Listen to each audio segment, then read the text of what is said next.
স্বতন্ত্র নার্সিং ও মিডওয়াইফারি অধিদপ্তরকে বিলুপ্ত করে ভিন্ন পেশাজীবীর মাধ্যমে নার্সদের পরিচালনাকে জনস্বার্থ বিরোধী আখ্যায়িত করেছেন নার্স মিডওয়াইফরা। এ লক্ষ্যে ৮ দাবিতে নভেম্বরের জাতীয় প্রেস ক্লাবের সামনে মহাসমাবেশ করেছেন তারা।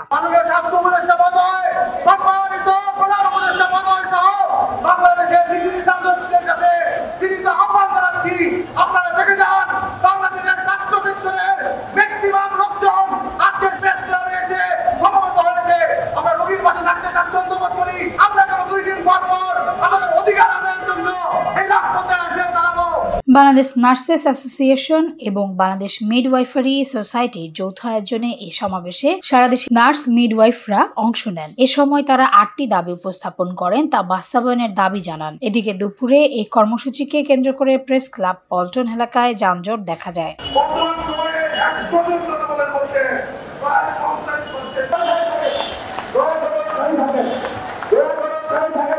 সমাবেশে বক্তারা অভিযোগ করেন, ঐতিহ্যমতী স্বতন্ত্র নার্সিং প্রশাসনকে ভেঙে অন্য অধিদপ্তরের সঙ্গে একীভূত করার প্রচেষ্টা চলছে। আর এই প্রচেষ্টা নার্সিং খাতকে বিপর্যস্ত করবে এবং জনস্বাস্থ্য ব্যবস্থায় নেতিবাচক প্রভাব ফেলবে। তারা বলেন, এমনিতেই দেশের চাহিদার তুলনায় নার্স ও মিডওয়াইফদের সংখ্যা অপ্রতুল, তাই এখন থেকে দক্ষ নার্স তৈরিতে কোনো নেতিবাচক সিদ্ধান্ত নেওয়া কাম্য নয়। সমাবেশে এক নার্স বলেন, আমাদের প্রফেশনটাকে একীভূত করার জন্য অন্য অধিদপ্তরের সাথে নার্সিং এন্ড মিডওয়াইফারি অধিদপ্তরকে একত্রিত করতে যাচ্ছি। তো আমরা এটা কখনোই চাই না, আমরা এটা মেনে নিতে পারবো না।